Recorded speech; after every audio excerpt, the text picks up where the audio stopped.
Lance Meadow with you. Columbia looking to bounce back as they wrap up their non-conference slate. They will be hosting Wagner here on Saturday. As always, we are joined by head coach Al Bagnoli. Coach, appreciate the time as always. My pleasure. Let's start with the last game. Yep. We talked last week that Princeton would be a good litmus test after a very strong start with the first two contests. So in the wake of the game, what did you learn about your team? Well, physically, we can hold up against some of the premier teams. So when you just look at, are you going to be big enough? Are you going to be strong enough? Are you going to be athletic enough? The answer was yes, yes, and yes. We also learned that we have to be able to play better in big moments and in key spots. Some of that is in experience and youth. Some of that is having exposure to being in big games. Some of our kids have never actually been in a big contest. So we come out of that game knowing that we're capable of doing good things and beating everybody on our schedule. And as I tell them all the time, we're capable of beating them, but you know what? All 7 teams in our league are capable of beating us if we don't play well. So, but you look at the effort, you kind of look at the physicality of our team, and you kind of just look at how things developed. You feel good about where you are in some spots, and hopefully we can correct some of those mistakes that we made. Speaking of the good things, you came in with the number 1 scoring defense. You gave up only 9 points. Now, most people say, okay, Princeton scored 24, but let's peel back the layers of what happened. Yeah. They had a short field. You stopped the run. You got 6 sacks. Yeah. How impressed, how encouraged were you with how your defense held up despite the circumstances? Yeah, and again, it was done against a very good offensive line, very mature, very experienced, very big. And I can also say that about the tight end. So their run game, is a challenge for everybody. So, that was good to see because we have a lot of young kids. We don't have a tremendous amount of experience in our down kids, or really in our front 7. So it was good to be able to rotate kids through. Everybody held up physically. Everybody played a role in minimizing some of the big play run game stuff.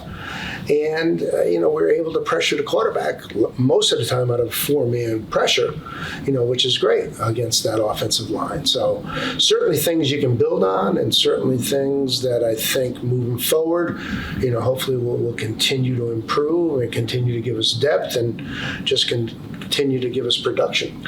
Considering the pass rushers that you lost from last season, Justin Townsend really stood out. He seemed to have a breakout performance. He was in the backfield living there the entire game. Yeah. What does that do for you in terms of being able to build off of a young guy that really was impressive? Yeah, I mean, he's played really, really well. Remember, he didn't play 1 snap last year.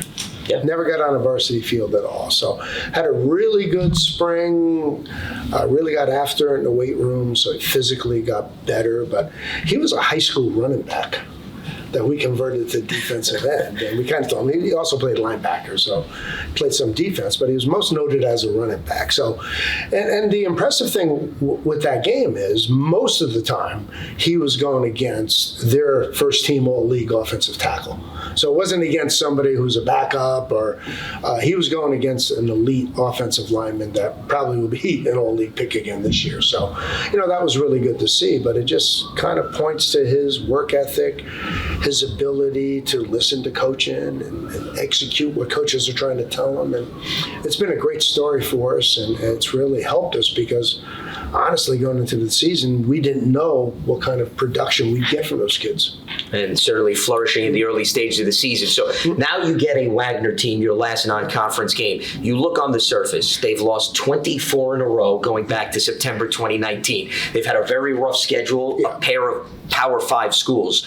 How do you evaluate a team like that given what they've been up against this season? Yeah, I mean, again, they've certainly played the hardest schedule in FCS.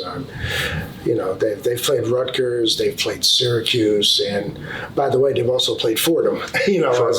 So I don't know of any school on our level that would be in good shape following those games.